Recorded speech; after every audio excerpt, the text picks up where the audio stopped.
Welcome to the Business Insider Podcast, where we interview the top business leaders in their respective industries. Hey, what's going on, guys? Today, I am excited to introduce a special VIP guest. We've got Margy Sweeney here. She is the founder and CEO of Akrete. Thank you so much for coming, Margy. Pleasure to have you on the show today. Hi, happy to be here, Riley. Thanks for having me. Absolutely, my pleasure. So as you know, I've got a bunch of questions lined up for you, and I'm sure audience is wondering, specifically what you guys do and really what the major outcomes are for your clients. So before the podcast, you had kind of given me a brief summary of what that looked like. If you wouldn't mind reiterating that to the audience, it'd be amazing. Yeah, absolutely. So I'm the founder and CEO of Akrete. Sometimes we go by Team Akrete. We're a communications consulting company focused on public relations, marketing, and complex content development. We're a team of 30, and we specialize in complex industries. Think commercial real estate, financial services, management consulting, things like that. We are actually ranked the number 2 firm nationally for real estate finance and development, which is our largest industry focus. When I talk about our business, I always warn people, we're pretty nerdy. Get ready for us to dive really deep into your business. We love the complexity of it. Our team of writers and media professionals are, honestly, these are the best folks at breaking down ideas and making them easy to understand. So people who have a new idea or a very complicated idea and are like, I'm not a writer, or, I am so busy running my business, I need someone to help me articulate it. That's what we do.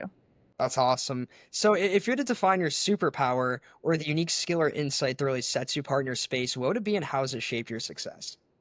So it's going to sound a little medieval, but I would say alchemy, believe it or not. I've always, one of the things that our team is able to do, and I feel like I've sort of built my career around this idea, is being able to see the positive, kind of see the gold in the lead, and be able to see, even when like it feels like the world is burning, it feels like there's nothing positive to say, being able to find that positive thing and be able to say, okay, this is where we're going to go from here. Here's the opportunity, or here's what we can say today. And that helps us when we're doing crisis communications, which is one of the things that we do a lot of. But it also helps just when, frankly, when we're all navigating these interesting times, it has proven a very convenient skill in the last few months. Yeah. Yeah, I can definitely imagine. It's definitely kind of the Wild West out there. The economy, AI, there's a lot of factors to that. So I'm curious, Margie, what kind of inspired you to pursue your current path? I mean, how'd you get here? Yeah, so there's a practical answer to that, and then there's the kind of more founder story aspect to that. Our agency's largest practice area is commercial real estate. I actually started my career in-house. The first 7 years of my career, I was at a commercial real estate developer. So I was the head of marketing, and we were doing things like developing the Yahoo corporate campus in Silicon Valley and the Blue Cross Blue Shield building that overlooks Grant Park in Chicago. So we did a lot of noticeable projects, and I really was thrown into the deep end at age 24 of like, okay, here's you're going to learn this, and I did. So and then I spent a couple years as a journalist as well, and then came over to the agency PR side. Now, the question of like, how did I become a founder and CEO of an agency? That's a little bit of a different story. So I was, happily working along, being a senior vice president at somebody else's PR firm. And my kids I had a high schooler and a middle schooler at the time, and I realized that I wanted to do something different. And I thought, okay, I can do it differently. Like, I don't have to kind of be in this work 80 hours a week, in an office that's an hour away from my home all the time. And so I thought, okay, if I'm gonna, I decided that I wanted to start my own firm, and thought, okay, if I'm going to do this, I'm going to do it in a way that makes sense to me. So that was 2011. Started the company the year of my 40th birthday.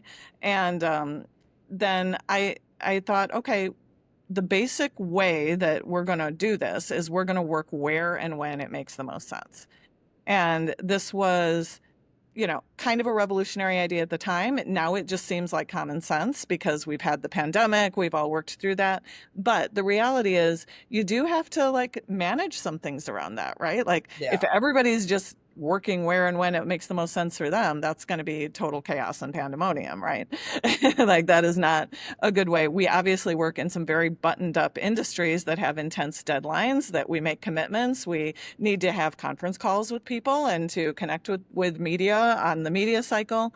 And we're able to do that because we interpret it as work where and when it makes most sense for the work and for the person. Right. So many times for me, as you can tell, I'm in an office.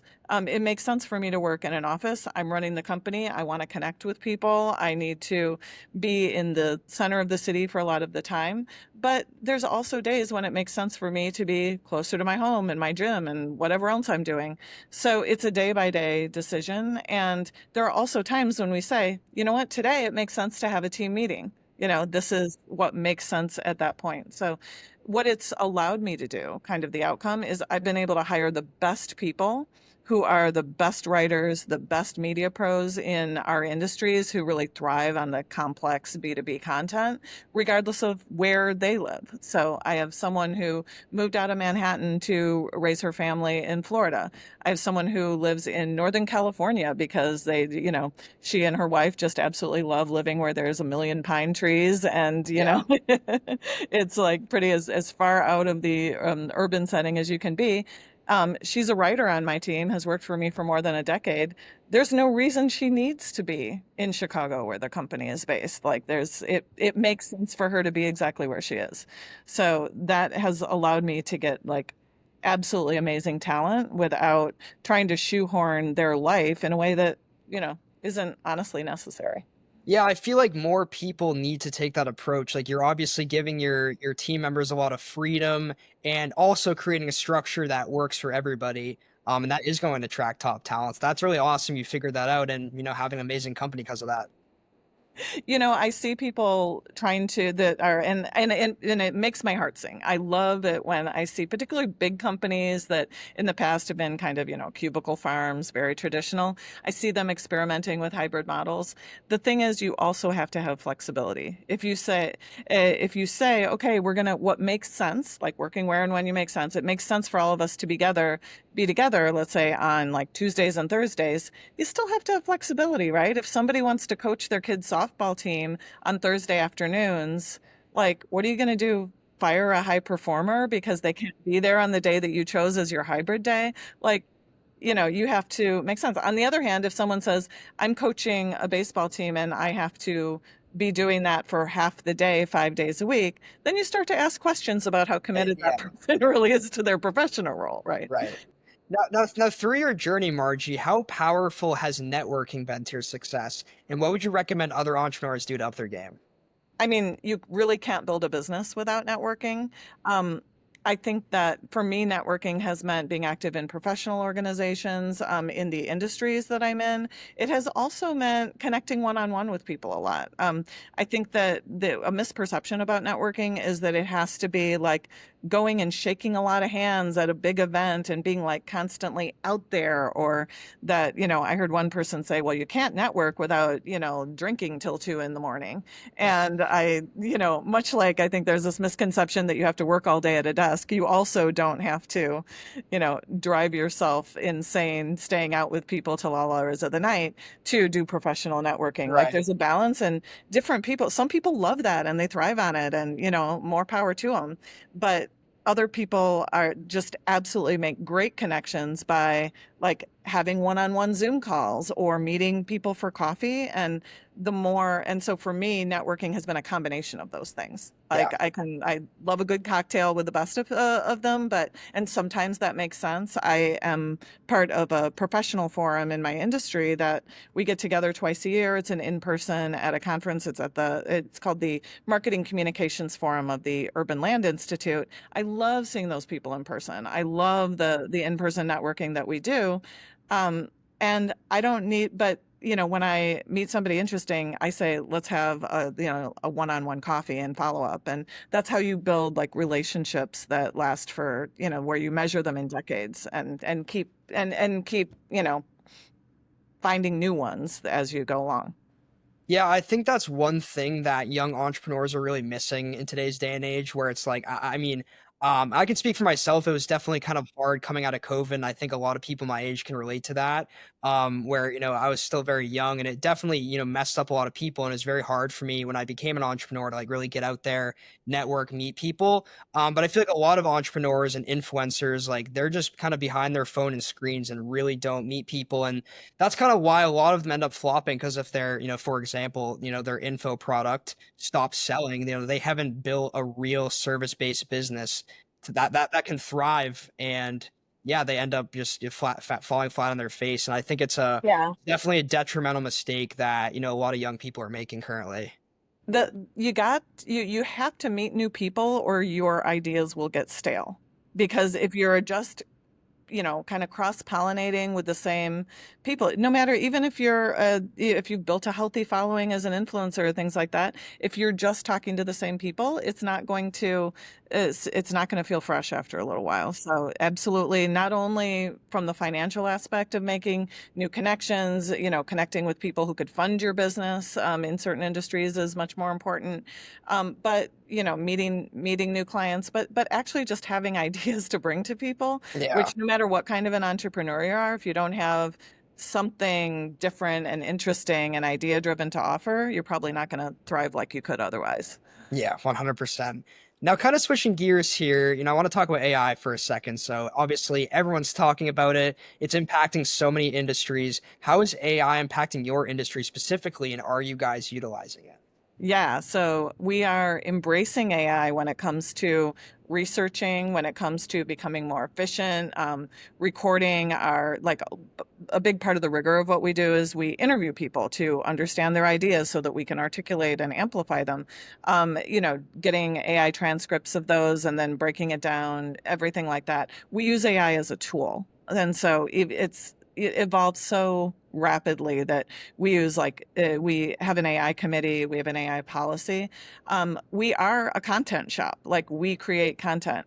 We and I firmly believe that AI has not come far enough today to replace the awesome human writers that we have. At the same time, I think there are writers out there who are like, AI is bad. Like, we're not going to do anything with AI. And that's just, we saw this when social media came out. We saw this when frankly, I'm old enough to say, like, when people started using the internet more over the course of business more. And, you can't ignore the AI revolution even as a content creator, but you also absolutely need to be transparent about how you're using it. Um, the editors we work with do not want your AI content. They don't want it. They do not. Then the editors that we pitch to connect our clients with the media, they will delete your AI pitches. Like if you create a pitch using AI, they will recognize that these are smart people and they get 500 emails a day and they're getting more because of AI. The way to connect meaningfully with media is to build relationships with them, not to send them a pitch that sounds just like everyone else's pitches. Yeah, 100%. So, for you, Margie, what is one of the biggest challenges you've had to face in your life to this point? How did you overcome it? And what is one life lesson you learned from that experience? I gotta say, at the time that I started my business, I was a single mom. I had two kids who were both competitive figure skaters at the time.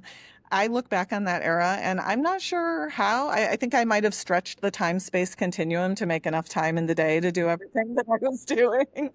I'm not quite sure how I did that, but the way that, I had a strong family system supporting me and it really, accepting the fact that you cannot do and have everything all at once.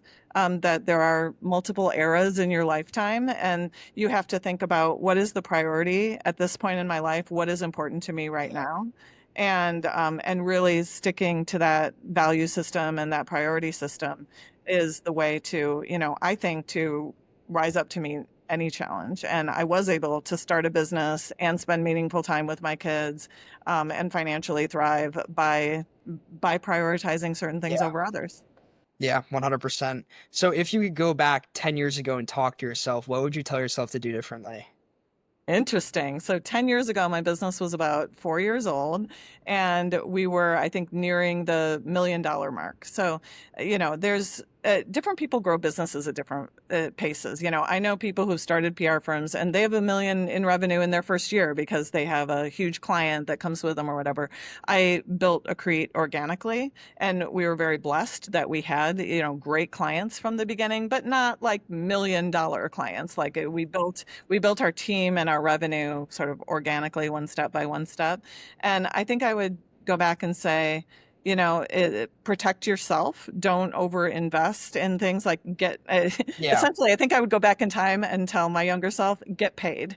Like, don't, don't get, if someone is paying for 20 hours of service, don't give them 70 hours of service, just to get that revenue through the door. I mean, and I guess this is very specific to like young entrepreneurs. It's really tempting to just say, okay, I've got this big client. It's a big brand. It's going to make me look really good. So I'm just going to work around the clock for them. But the thing is, you're working for yourself. And so it is important to invest where it makes sense, but don't overinvest to the point where you're not valuing your own time Right. and your own work. Yeah. I think that's a very valuable insight. I can definitely take that because I feel like I definitely did that when I first started out. It's a lot better now, but yeah, when I first started, it was like when I got my first big client, I was like, I Yeah. got to do everything in my power to like keep these guys and get the revenue in the door. So, yeah, definitely a very valuable insight It's a there. balance to strike because those big clients are absolutely worth investing in. Like it is definitely worth it. We still have, the JLL, the large global real estate services company, was our client from about 6 months into starting my company, and they're still a client That's today. awesome. And I don't regret investing in that relationship ever for a single minute. That has paid off tenfold for us and has been a really wonderful part of our, of my entrepreneurial journey and our journey as Team Akrete. But you have to be very careful where you do that. Yeah, 100%. So kind of keying in here on, specifically what you guys do, what do you feel like is the biggest problem in your industry and what are you guys really doing to solve for that? I'm going to take us back to the AI conversation for that question. I think that AI is it's influencing some people to accept mediocrity. And because if you think about how AI works, it is actually aggregating a lot of different things and it's giving you a sort of a shared experience of those things. It's not creating anything brand new, really. It is putting things that already exist together into maybe a new way, but it's not actually creating something new or different or terribly customized. And a lot of times when I see content, a lot of times I'll see first drafts that other people, not our team, we don't write with AI. We don't even do first drafts in it, but many times we're presented with first drafts from other people that are AI drafted, and it's kind of like, does it do the job? Maybe in some cases, yes, but there are errors. There are a lot of pronoun mistakes, strangely. I'm sure that will get worked out over time. But mostly it's just kind of boring. It is what it comes down to. And I would say that the biggest problem in marketing communications, this is less on the third party media side and more like within companies creating their own content and people just kind of sharing content on social media. Like, don't settle for something that looks and sounds just like what everyone else is doing, and don't settle for something that might not be 100% accurate. Like, do the work, be intellectually rigorous, use AI for as a research tool, as a brainstorming starter, as all of those things, but don't let it affect your standards. Yeah.